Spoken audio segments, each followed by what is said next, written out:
Hey, it's a Wednesday night. I just got this new ukulele. It's a Bonanza ukulele. It's amoeba shaped, and it's still breaking in. In fact, I should tune it up and see how it's doing. It's holding its tuning really well. The owners of the company, Pete and Shelley Mai, they hold on to them until they kind of settle down a little bit. So they've been played. In fact, Shelley played this one on a video. And they custom make these to your request. They can do custom laser engraving. We commissioned one for our school choir. But this one I saw at a recent show, and it's their new idea. And it's just a really comfortable ukulele to hold. This shape is great for plucking because I'm able to just, root my finger on the side of the ukulele rather than the top, which, believe it or not, makes a lot more sense. And it's a little more comfortable to play. So the sound so far is sweet and bell-like.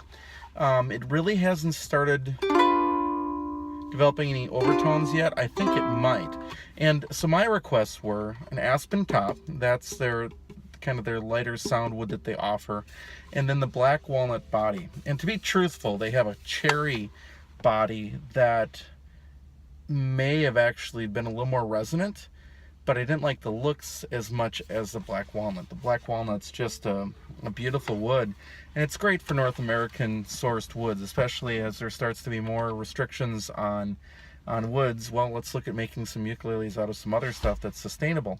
Now, granted, still your traditional rosewood fretboard and mahogany neck, which actually are made by Mainland or for Mainland, and then Bonanza Pete buys them and installs them, so the necks come preset, and the tuners are also Mainland, but it's nice sealed gear tuners.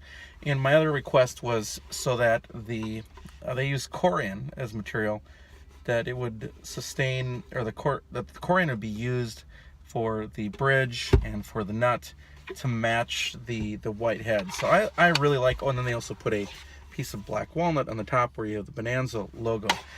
Standard fluorocarbon strings. Not really Martin or Brand. I think they're generally Seeger fishing line, which works just fine. Of course, in different thicknesses or test pound weight. So anyway, I thought I'd play a couple tunes here while I was just sitting in the car. My boys won't be done for another almost a half hour. So I brought my ukulele so I could just sit around, and thankfully we're at the point here in Wisconsin and Minnesota where you can sit outside in your car while your kids are doing something and not freeze to death while you're out there. So just a couple things. And again, lately what I've been doing is I've been playing the sound samples that are played both by Barry Maz on gottaukulele.com. Go there. Fantastic website.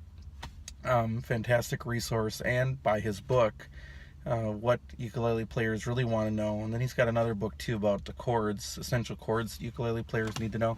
It's on the iBook store, also on Amazon. And then also Mim, from Mim's Ukes. She's an online ukulele she's an online ukulele retailer. Fantastic. I've bought a uke from her before. My Koaloa Opio tenor is from Mim. And anyway, so Mim has some things that she plays, and of course I have some things too. Now also, this kind of looks like carpool karaoke, or I could call it carpool ukulele or something like that. But I'm not driving, and I don't have anybody else singing with me, and I'm not to any soundtrack other than my own. And I'm wearing my Cubs championship hat, even though I grew up a Brewers fan. Down near Milwaukee is where I grew up. I've always had a healthy respect for the Cubs. Attended a game at Wrigley before there were lights, and my wife's family is all Cubs fans. So it's easy to enjoy the Cubs and the World Championship Series from last year. So anyway, here we go. A couple things. Barry's songs. The first one he does is this one, typically.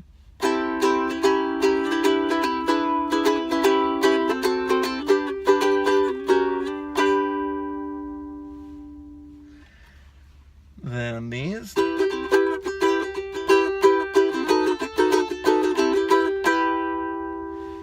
And then his picked thing.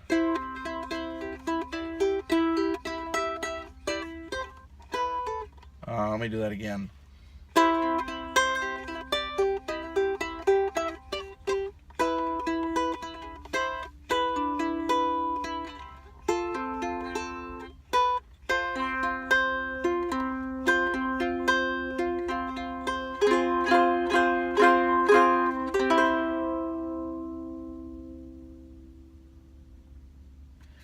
And then, did I do this one yet? I can't remember. I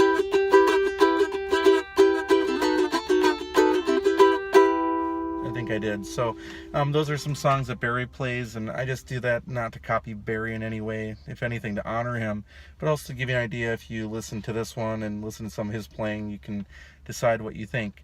Then Mim always does something like this.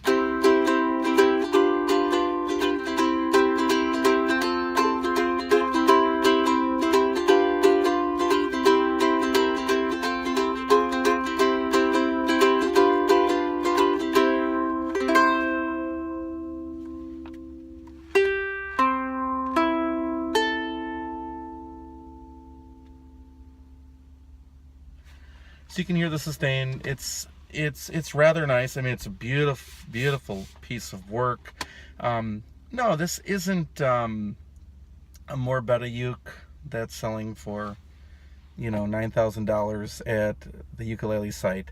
Nor is this a $1,100 Koloha concert or something like that. This is a tenor made by a small northern Minnesota company, from a guy who loved his wife and decided to make her a ukulele, basically an amplifier shaped like a uke, and then that ran into making her some ukes. And this shape, if I remember right, they just went down in the shop one day and saw what worked, and it really just spoke to me. And sitting around in the afternoon for a few hours at a Minnesota bluegrass event, there was a ukulele thing in the afternoon, and then like 3 or 4 hours I just hung around their booth the entire time and just played, and they had a whole bunch of these, and left thinking I really want one. Now here's the great thing. I mean, you can get into one of these things for less than $300, and that's a custom laid out ukulele to your specifications. You're not going to find that anywhere else for what they can do. And then Pete's done some really amazing things with the design of this. He's taken some new world thoughts. So for example, the top and the bottom are actually milled out of a larger piece of wood on a CNC routing machine, and the curve filling, I believe is what they call it, around the bottom and top that holds the sides, is actually part of the solid wood of the ukulele. That's pretty amazing. And how about a song that I typically sing? Again, this gets too low for me, but that's all right. Again, just as an example. So I'll see what I can do here. Hats off to Tyler Joseph and 21 Pilots for this, though. And of course, Elvis and all the other people that have covered it.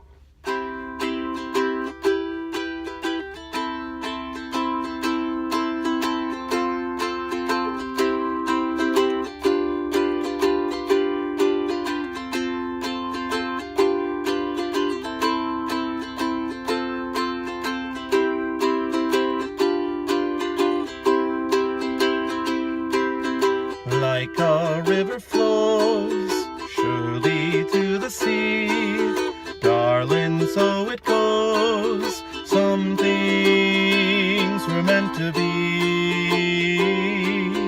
Take my hand, take my whole life too,